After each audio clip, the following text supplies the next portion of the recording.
Hello everyone, আজকে একটা ছোট্ট ভিডিও নিয়ে তোমাদের সঙ্গে শেয়ার করার জন্য এসেছি।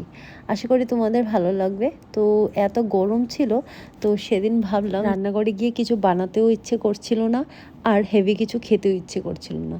তাই ভাবলাম একটা সিম্পলের মধ্যে ডাব দিয়ে একটা কিছু করি। আর দেখতেই পাচ্ছ, এই ডাবটা নিয়ে আমার মেয়ে ছোটাছুটি করছিল ঘুম থেকে উঠে, কারণ ওর ডাব খেতে খুবই পছন্দ। তো গরমে তো ডাবটা তোমরাও খেও, কারণ ডাবটা খুবই দরকার। তো ডাবটার আমি জল নিয়ে নিয়েছি। এমনিতে আমি 2 ঘন্টার জন্য সাগু কিছু ভিজিয়ে রেখেছি। আর আমি এখানে ডাবের জলটাকে আগার দিয়ে ভালো করে জাল দিয়ে নিয়েছি। তারপর কিছুক্ষণ গ্যাসে এইভাবে করে জাল দিয়ে নেওয়ার পর আমি এখানে 5 মিনিটের মতো এটা জাল দিয়েছি। দেওয়ার পর আমি এখানে একটা কাচের পাত্রে ওই গরম জলটা রেখে দিয়েছি। আর এটা কিন্তু ডাবেরই জল। তো 2 ঘন্টা পর দেখতে পাচ্ছ জমে গেছে, যেহেতু আমি এখানে আগার দিয়েছি। তারপর এভাবে কিউব করে কেটে নিয়েছি। নিয়ে আমি এটাকে উঠিয়ে নিয়েছি, সবগুলো কিউবকে উঠিয়ে নেওয়ার পর আমি এখানে, যেহেতু এখন ম্যাঙ্গোর সময় আর বাজারে ভালোই ম্যাঙ্গো চলে এসছে, তো আমি এখানে ম্যাঙ্গো নিয়ে ম্যাঙ্গোটাকে কেটে নিয়েছি। এটাও কিউব করে কেটেছি। ডাবের জলের কিউব করে রাখা পাত্রটার মধ্যে আমি এভাবে ম্যাঙ্গোরও কিউব করে দিয়ে দিয়েছি কেটে। তো ম্যাঙ্গোগুলো দেওয়ার পর আমি এখানে সাগু দিয়ে দিয়েছি, যেটা আমি 2 ঘন্টার জন্য, 2 ঘন্টা বা তোমরা চাইলে আগের দিনও ভিজিয়ে রাখতে পারো, বা আমি 2-3 ঘন্টার জন্য রেখে দিয়েছিলাম। তারপর এখানে সাগু আর ঠান্ডা চিল দুধ ছিল ফ্রিজে, ওই দুধটা আমি দিয়ে দিয়েছি। আর এটার মধ্যে কিন্তু ঠান্ডা দুধটাই ভালো লাগবে। তো সাগু আর দুধ দিয়ে দেওয়ার পর এখানে, আর তোমরা আরেকটা কথা, আমি এখানে ম্যাঙ্গোটা পিউরি করিনি, ম্যাঙ্গো পিউরি করে নিও, তাহলে খুবই স্বাদ লাগবে, টেস্টটা আরও ভালো আসবে ওটার মধ্যে।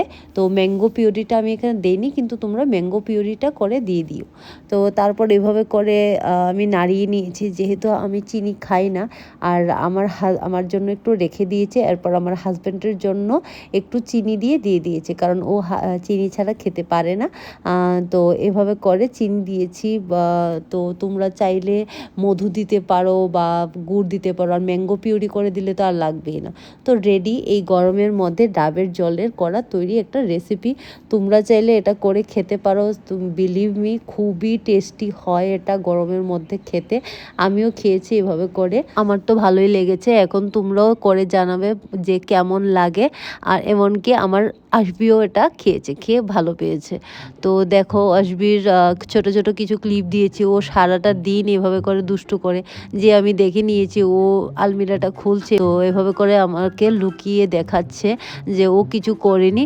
তো এরপর ভাবলো যে আমি মার সামনেই করা শুরু করে দিই, মাম্মার সামনে ও করা শুরু করে দিয়েছে।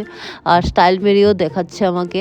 তো ওটার মধ্যে সব কিছু রাখা ছিল, ও জানে, তাই এটা খুলে খুলে যত ওর দুষ্টুমির জিনিস সব এটার থেকে খুলে দুষ্টুমি করে। আর যে আমি এসেছি, তো আমাকে এভাবে করে ধরে মানে বলতে গেলে আমাকে একটু মানাচ্ছে যে ও দুষ্টুমিটা করবে। তো এইভাবে করে দেখো আমার ঘরে যা অবস্থা করে রাখে ও, আর কি বলবো। তো এইভাবে করে খুলে, আর এই যে ও আমার এখানে মোবাইলের চার্জারটা রাখা ছিল, এটাও ধরছিল। যাই হোক, তোমাদের এই ছোট্ট ব্লগটা কেমন লেগেছে আমাকে অবশ্যই কমেন্টসে জানাবে। সবাই ভালো থেকো আর হ্যাপি সামার। আর ভালো লাগলে অবশ্যই একটা লাইক করে দিও। টাটা।